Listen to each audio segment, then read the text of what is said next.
The Ballets Russes, one of the most influential dance companies of the 20th century. But what exactly is the Ballets Russes? Let's take it back to the beginning, shall we? The very first Ballets Russes performance premiered in Russia in 1907, but was not associated with Sergei Diaghilev, the company's famed impresario. This Russian premiere of Pavillon d'Armide was formulated in 1903 by Alexandre Benoit, but was not staged until Michael Fokine worked with the piece, finally presenting it in 1907.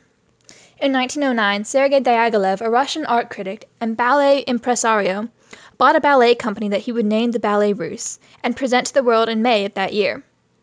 The company was made up of Russian dancers, mostly trained at the Imperial Ballet of St. Petersburg, although it was based in Paris. The company never actually performed in Russia due to the upheaval from the First World War. The original company included Michael Fokine, Anna Pavlova, and Vaslav Nijinsky, all of whom would go on to receive fame from their time in and out of the company.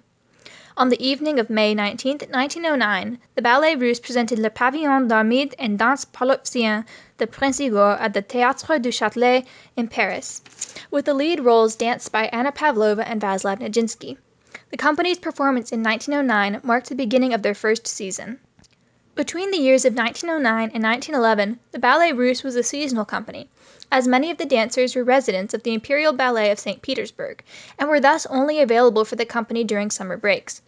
However, the company became high in demand, and Diaghilev converted his company into a year-round touring company in 1911.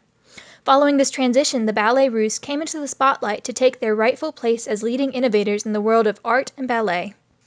The Ballets Russes believed ballet to be total art, where all art forms could be unified.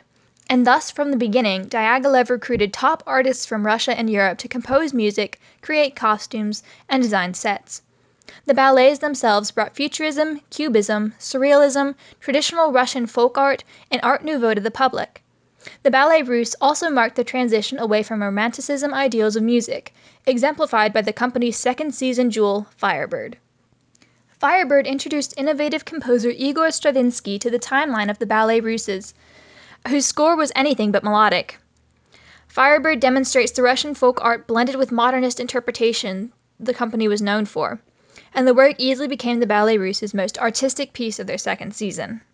Some of the company's most controversial work was created by Vaslav Nijinsky between 1912 and 1913. Nijinsky, who is considered the best male dancer of the 20th century, created The Afternoon of a Faun, Jeux, and The Rite of Spring, two of which caused riots at their premieres. Although his work received large amounts of negative feedback, many critics praised his work as a perfect union between music and choreography. In fact, The Rite of Spring is considered to be one of the most influential ballets of the 20th century. Nijinsky's work and the Ballets Russes' work overall blended traditional Russian ballet with avant-garde and modernist ideals, with less emphasis on the individual. Over time, the company's use of Russian folklore was utilized to shock the audience for commercial value, continuing to redefine the limits of ballet. Aside from the controversial content of the ballets, the Ballets Russes was revolutionary for giving such a large role to the male dancer, which was most likely due to Diaghilev's homosexuality. The last ballet created by the Ballets Russes was The Prodigal Son, which premiered in late May of 1929. The final performance of the company was on July 26, 1929, less than a month before the death of Diaghilev, marking the dismantling of the company.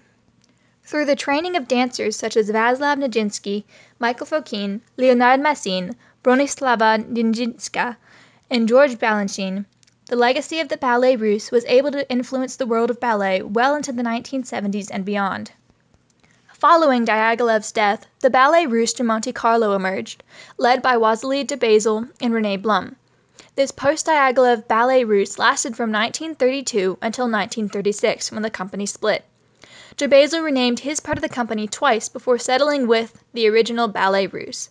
The second half of the now split company became known as the Ballets Russes de Monte Carlo, under the artistic direction of Leonard Massin. The Ballets Russes de Monte Carlo operated for approximately 20 years, ending its run in 1968. This company featured choreography not only from Massin, but from Michael Fokine, Bronislava Nijinska, and George Balanchine. The Ballets Russes and its successors created over 50 ballets, completely redefining ballet as the world once knew it.